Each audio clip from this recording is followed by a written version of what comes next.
అమెరికాలో పక్కన సంస్కరణలు తీసుకొచ్చి బాగు చేసే ప్రయత్నం చేస్తున్నాడు ట్రంప్. అదే సందర్భంలో యుఎస్ ఎయిడ్ పేరుతో వివిధ ప్రాజెక్టులకు ఇస్తున్నటువంటి డబ్బుల్ని దోచేసుకోవడం, అంటే దాంట్లో లింగ వివక్ష నిర్మూలించడం కోసం ఇచ్చే డబ్బుల్ని తీసుకెళ్ళి ఓకేజన్ డెవలప్మెంట్ కోసం చేశారు. అంటే పర్పస్ ఒకటి, దాన్ని మళ్లించింది మరొక దానికి.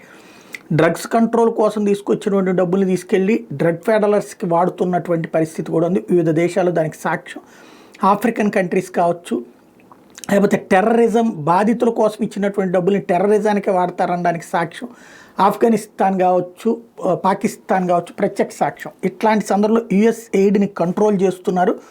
తాజాగా ఏదైతే కీలకమైనటువంటి నిధుల్ని నిలుపు చేయడం అన్నటువంటిది ప్రధానమైనటువంటిది.